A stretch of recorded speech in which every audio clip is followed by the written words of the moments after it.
예수님은 예루살렘에 올라가셔서 대제사장도 만나지 아니하시고 유명한 학자도 만나지 아니하시고 로마 총독도 만나지 아니하시고 예수님이 예루살렘 성전에 올라가셔서 제일 먼저 하신 것은 성전을 찾아가신 것이었습니다. 왜냐하면 성전은 예수님의 아버지 하나님의 집이었기 때문입니다. 예수님은 12살에 이 성전에 올라가서 그 성경학자들과 성경을 가지고 토론한 적도 있었습니다. 그런데 예수님께서 아무 예고 없이 예루살렘 성전에 올라가 보니까 성전은 엉망진창이 되어 있었습니다.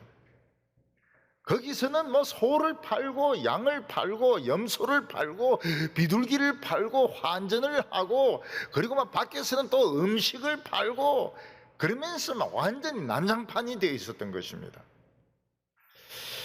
전 세계에 있는 유대인들이 한평생 소원이 뭔가 하면 예루살렘 성전에 가서 제사를 드리는 것이었습니다. 대제사장과 유대 지도자들은 그 유대인들의 그 간절한 소망에 편의를 봐준다 하는 그런 미명으로 성전 뜰에서 소도 팔고 양도 팔고 염소도 팔고 비둘기도 팔고 그리고 돈도 환전해주고 그리고 있었습니다. 우리가 생각해 보기엔 이게 큰 잘못 같지가 않아요. 왜냐하면 먼 곳에서 오는 그 유대인들, 로마에서 오고 갑바도기아, 본도, 그리고 저 아프리카 저런 데서 오는 유대인들이 거기서부터 소를 끌고 양과 염소를 끌고 올 수는 없는 일이거든요. 그리고 그들이 가지고 있는 돈은 황제의 상이 새겨져 있기 때문에 이 우상이기 때문에 성전에 넣을 수가 없습니다. 그래서 성전에서 쓰는 돈으로 환전을 해줘야 됩니다. 그래서 이 성전에서 이렇게 편의를 봐주는 것이 꼭 나쁜 일이라고 볼 수 있을까요? 또 그것은 그래 하든 말든 다른 사람들이 관여할 성질의 것도 아닙니다. 그런데 문제는 예수님이 그 집 아들이라는 데 있습니다. 예수님은 그 집의 장남이었습니다. 예수님은 아버지의 집이 아버지의 허락도 없이 완전히 장사하는 집으로 변한 것에 대해서 굉장히 분노를 하셨습니다. 그래서 예수님은 노건으로 채찍을 만들어서 소를 때리고 양을 때리고 염소를 때려가지고 성전 밖으로 내쫓고 그 환전하는 사람들의 의자를 뒤집어 엎고 그렇게 하면서 성전을 그렇게 장사하는 집으로 쓰지 못하게 했던 것입니다. 오늘 첫 번째로 예수님은 성전은 내 아버지 집이다 그렇게 말씀하신 것입니다. 예수님도 예루살렘 성전에 올라가서 야 여기서 소도 팔고 양도 파는구나, 나도 제사 드려야 되니까 소도 사고 양도 사자 이랬으면 아무 문제가 없는 것입니다. 그러나 예수님은 사람들이 장사하는 것을 보고 엄청나게 분노를 했습니다. 머리 꼭대기까지 화가 났습니다. 15절과 16절 보면 그들이 예루살렘에 들어가니라. 예수께서 성전에 들어가서 성전 안에서 매매하는 자들을 내쫓으시며 돈 바꾸는 자들의 상과 비둘기 파는 자들의 의자를 둘러 엎으시고 아무나 물건을 가지고 성전 안을 지나다님을 허락지 아니하시고. 우리는 예수님의 성격이 굉장히 온순하시고 참 겸손한 거로 알고 있습니다. 예수님은 잘 화도 내지도 않으시고 잘 참으시는 거로 알고 있습니다. 그래서 예수님은 예루살렘에 입성할 때도 낙이 새끼를 타고 그렇게 입성을 하셨습니다. 그러나 예루살렘 성전이 장사하는 곳으로 변한 것을 보고 예수님은 절대로 온순하지가 않았습니다. 예수님 머리 끝까지 화가 나셔가지고 막 소리를 지르시고, 여기서 장사하지 말란 말이야 막 소리를 지르시고, 채찍을 만들어서 소를 때리시고 양을 때리시고, 그리고 장사하는 사람들을 막 내쫓으시고, 그 환전하는 돈을 막 들을 엎으시는 이런 과격한 행동을 하셨던 것입니다. 성전은 어떤 곳입니까? 교회는 어떤 곳입니까? 오직 하나님께 기도하는 곳입니다. 암에 걸린 분들이 와서 기도해서 암 치료를 받는 곳이고, 불치의 병에 걸린 분들이 와서 그 불치의 병을 치료받는 사람들이고, 고아나 과부같이 억울한 사람들이 와서 기도해서 응답받는 것이고, 사업에 어려움이 있고 미래에 어려움이 있는 젊은이들이 와서 기도해서 응답받는 곳이 바로 성전이었던 것입니다. 나라에서 막 전쟁이 터지려고 할 때, 정치가 너무나도 불의할 때에, 전염병이 막 퍼지고 있을 때에 성전에 와서 기도함으로써 전쟁도 그치게 하시고, 그리고 전염병도 그치게 하시고, 그리고 하나님의 응답을 받고 축복을 받는 곳이 성전이었던 것입니다. 그래서 이 교회는 편이라는 말이 굉장히 무서운 말입니다. 그리고 같은 옷이면 다홍치마다, 굉장히 무서운 말입니다. 이게 편의주의로 가는 거거든요.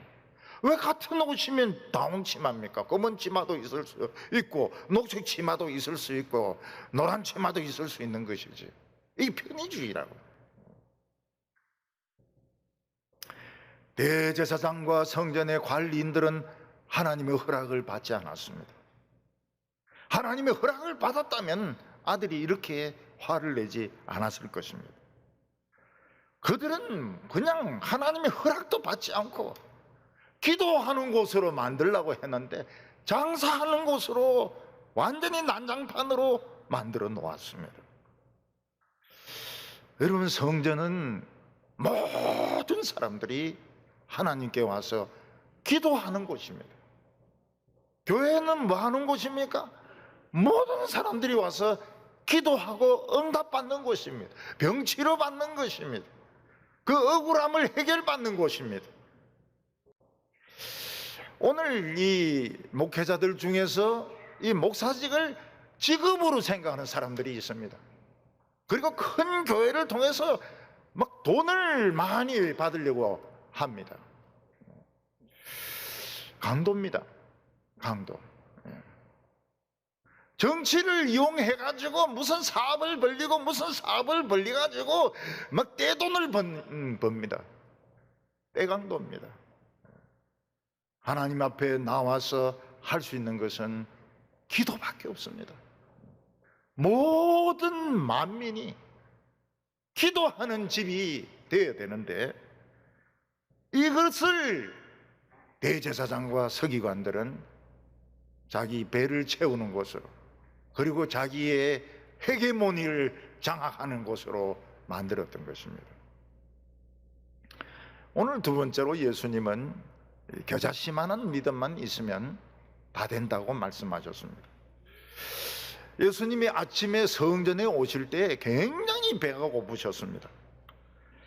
주위를 둘러보니까 잎이 막 아주 막 무성한 무화과 나무가 있어가지고, 그 안에 열매가 있는가 봤더니 하나도 없는 거예요. 그래서 예수님은 그 무화과 나무를 저주하셨습니다. 너는 다시 사람들에게 열매를 주지 못하리라. 그 제자들이 성전에서 그 예수님의 그 분노하는 그 모습을 보고, 장사하는 사람들을 다 내쫓는 모습을 보고 베다니로 돌아가는데 그 나무가 보였습니다. 근데 잎사귀부터 뿌리까지 완전히 나무가 말라 있는 것입니다. 예수님은 그 나무에 제초제를 뿌린 것도 아닙니다. 그 나무의 뿌리를 도끼로 찍은 것도 아닙니다. 그냥 예수님 말씀만 하셨습니다. 다시는 사람에게 열매를 주지 못하리라. 그런데 나무가 기가 있는 것처럼 죽어버렸어요. 그래서 21절에 베드로가 생각나서 여짜오되 라삐오 보소서 저주하신 무화과 나무가 말랐나이다. 베드로가 이 말을 한 이유가 뭡니까? 무화과 나무는 말을 알아듣지 못합니다.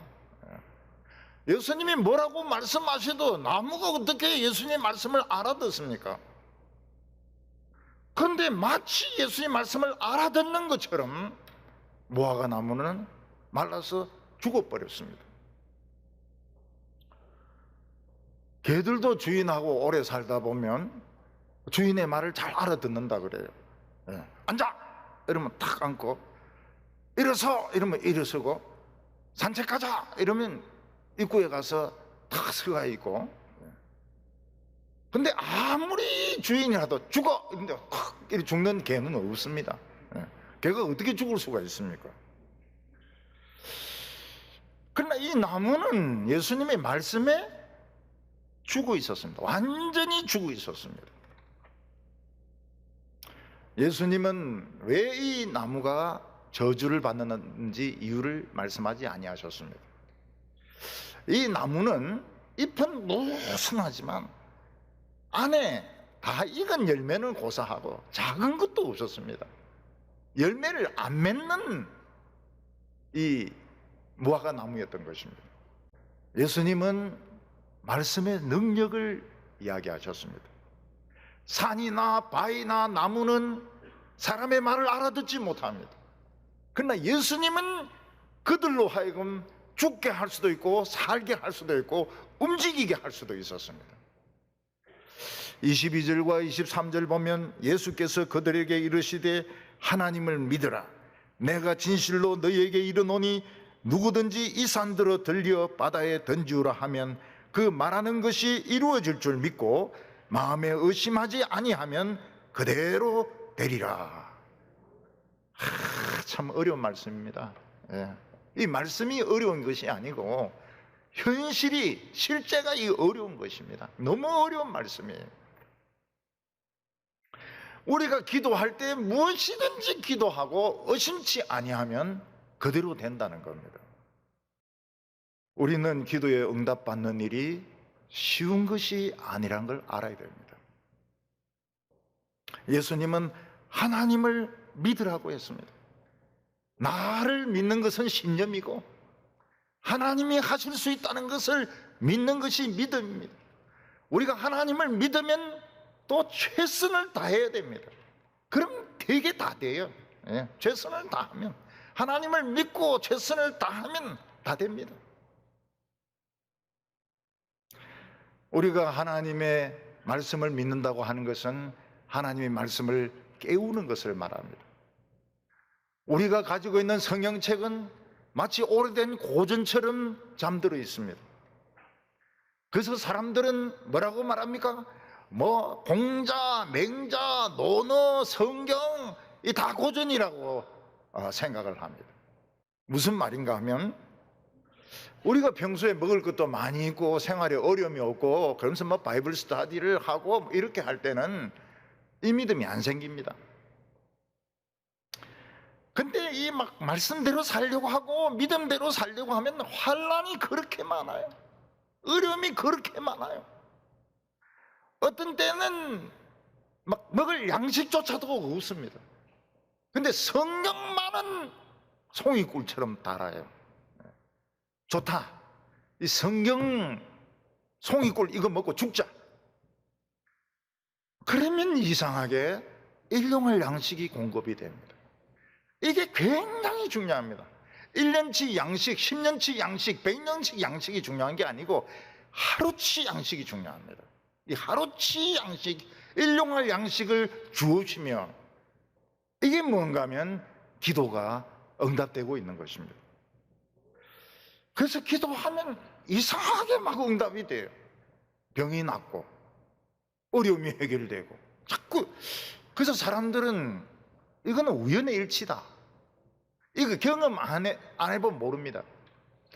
그 신학교에서 가르쳐 주는 것은 그냥 한번 이거 모양 잡아주는 것이지 실제로는 이제 교회 목회를 하면서 자기가 개척교회를 하면서 겪어보지 않으면 이 비밀을 몰라요. 예수님은 우리가 기도하면 그런 정도의 지진 같은 위력이 나타난다고 말씀하셨습니다. 근데 우리가 성경을 읽어보면 베드로나 요한이나 아무도 산을 옮긴 사람이 없어요. 그 사람들은 산을 옮긴데 우리가 못 옮기면 참 우리가 문제가 되지만 그 사람도 못 옮기고 우리도 못 옮기고 이러니까 뭐 그냥 넘어가면 되는 겁니다. 이 말씀은 비유의 말씀입니다. 우리가 기도하면 영적인 지진이 일어난다는 것입니다. 하늘을 뒤덮고 있는 마귀의 세력이 지진이 일어납니다. 전염병이 지진이 일어납니다. 전쟁의 세력, 음란의 세력이 막 지진이 일어나서 다 갈라지고 하나님과 우리 사이에 육지가 생기는 것입니다.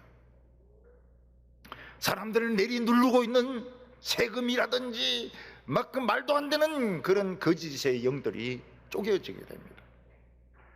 마태복음 17장 20절에 보면 이르시되 너희 믿음이 작은 까닭이니라 진실로 너희에게 이르노니 만일 너희에게 믿음이 겨자씨 한 알만큼만 있어도 이 산을 명하여 여기서 저기로 옮겨지라 하면 옮겨질 것이요 또 너희가 못할 일이 없으리라.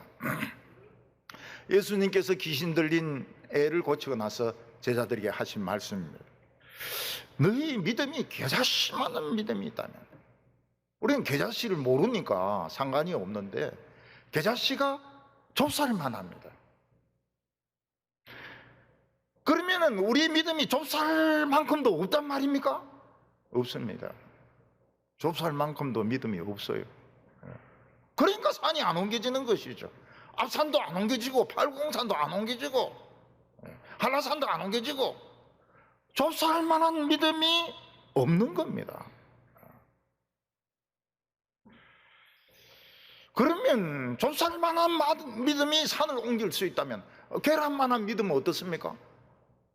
에베레스트는 옮기겠네요. 호황만한 수박만한 산이라면 막 바다를 쪼개겠네요. 맞습니다. 우리는 좁쌀만한 믿음도 없습니다. 근데 더 중요한 것은 좁쌀을 만드는 방법을 모르는 겁니다. 그냥 겨자씨가 작다, 좁쌀이 적다. 예수님께서는 좁쌀만한 믿음, 계란만한 믿음, 수박만한 믿음 이런 식으로 양적으로 말씀하신 게 아닙니다. 좁쌀을 만들 줄 모르는 거예요. 겨자씨를 만들 줄 모르는 거예요.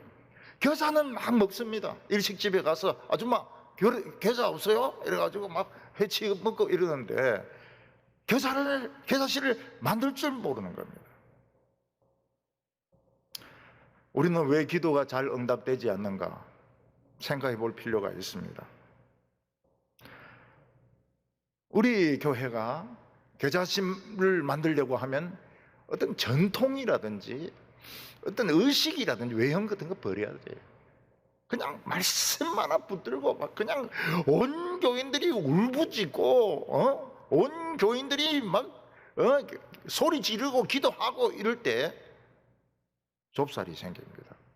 좁쌀이 생겨요. 그러면 어떤 일이 일어납니까? 하나님과 우리 사이를 가로막고 있는 산이 허물어져서 평지가 되리라. 메시아에서 뭐라고 말하고 있습니까? Rough place made plain. 그 거친 땅이 평지가 되리라.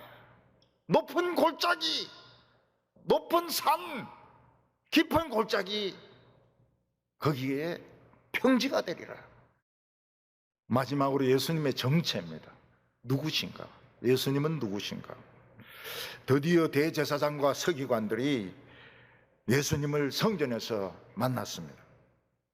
그래서 당신은 무슨 권세로 성전에서 장사 못하게 하느냐? 누가 준 권위로 장사 못하게 하느냐? 그러면서 예수님에게 따졌습니다. 왜냐하면 자기 수입에 굉장히 중요한 역할을 차지하고 있거든요. 떼돈을 벌고 있거든요. 사람이 뭐 좋다 하지만 돈에는 인정 눈물이 없습니다. 돈에는 예수님이 딱 한 말씀 하시면 됩니다. 예수님이 여러 말씀 하실 필요가 없어요. 딱 한 말씀입니다. 그게 뭡니까? 내 아버지 집이라고. 너희들은 권리가 하나도 없어. 너희들에게 맡겨주었잖아. 너희들은 집사 아니야. 나 아들이다. 그럼 끝나는 겁니다.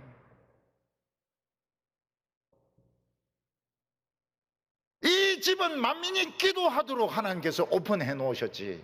너희들 배 채우라고, 도둑질 해먹으라고, 강도질 해먹으라고 성전 만드는 줄 아느냐? 내 아들이다. 내 장남이다. 차남은 없다.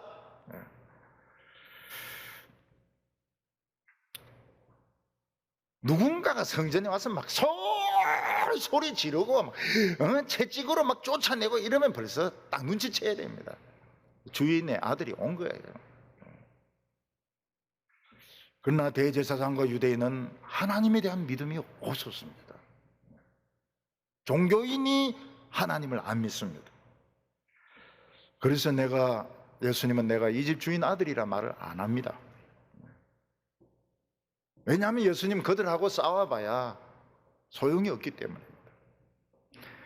만약 예수님께서 말라기스에 말씀하신 것처럼 온 사람들이 고대하는 그 분이 오시면 금을 녹이는 불과 같을 것이라, 그 메시아에 보면 막 불과 같을 것이라 막 이래 나오는데 굉장하죠. 우리나라는 막 베이스가 주로 부르는데 외국엔 여자도 부릅니다. 소프라노 날카롭게 불러요. 그가 불과 같이 임할 것이라, 그가 세탁하는 자의 잿물같이 임할 것이라, 다 녹여버릴 겁니다. 그러나 예수님은 불과 같이 임하지 아니하셨습니다. 잿물과 같이 임하지 아니하셨습니다. 그냥 채찍만 가지고 소리만 지르면서 내쫓았습니다. 왜냐하면 예수님이 하나님의 아들이라는 것이 확인되면 누가 그를 십자가에 못 박겠습니까? 누가 그를 로마 군병에게 넘겨주며 누가 그에게 채찍질을 하겠습니까? 누가 그를 죽일 수 있겠습니까? 그래서 예수님은 굉장히 신중하셨습니다. 굉장히 신중하셨어요. 성경을 이루어 가면서도 죽음의 목표를 맞춰서 신중하게 가셨습니다. 너희들은 아무 권한이 없지 않느냐? 너희들은 집사 아니냐? 예수님이 자기 이야기 안 합니다. 이거하고 싸워가 안 돼. 싸우면 안 돼. 예수님 죽어야 돼. 그래서 세례 요한의 세례가 하나님이 주신 권이냐, 지 맘대로 주는 거냐, 이러더니 이 사람들이 딱 찔린 거예요. 하나님이 주신 거라면 세례 요한의 말을 안 들었거든요. 세례 요한을 쫓아냈거든요. 제 맘대로 한다 그러면은 백성들이 세례 요한을 선지자로 생각하기 때문에 이놈은 제사장이 가짜구나 해가 돌로 던져 죽일 거니까 자기들 언언하다가 말 안 하겠다 그래요. 예수님도 나도 말 안 하겠다 그럽니다. 나도 누구 권세로 이 일을 하는지 말하지 않겠다. 세례 요한은 예수님을 소개하기 위하여 온 선구자입니다. 세례 요한은 물로 세례를 주었지만 예수님은 불과 성령으로 세례를 주실 온 세상이 사모하는 그 하나님의 아들이었던 것입니다. 우리는 교회가 타락하지 않도록 기도해야 됩니다. 우리는 교회가 강도의 소굴이 되지 않도록 기도해야 됩니다. 그리고 겨자씨를 만들어야 됩니다. 겨자씨 만들 수 있습니다. 교인들이 막 겨자씨 거의 다 된 것 같아요. 거의 다 됐는데 아직 잘 안 믿는 것 같아요. 겨자씨 거의 다 됐어요. 한번 해보세요. 겨자씨가 돼가지고 기도 한번 해보세요. 그러면 하나님과 내 사이를 가로막고 있는 산이 무너져서 평지가 되리라. 산이 옮겨져서 바다가 메꾸어져서 평지가 되리라. 오늘 우리 성도님들이 지금 거의 겨자씨가 다 되고 있습니다. 그래서 낙심하지 마시기 바랍니다. 교회 가서 기도해도 소용없다 절망하지 마시기 바랍니다. 하나님께 기도하고 최선을 다하세요. 병이 있으면 기도하시고 병원에 가서 치료받을 거 다 치료받으세요. 낫습니다. 교회에서 낫기도 하고 병원에서 낫기도 하고 뭐 어느 것이든지 하나님 우리를 고쳐주실 것입니다. 오늘 우리 성도들이 불세례 받으시기 바랍니다. 성령으로 세례 받으시기를 바랍니다.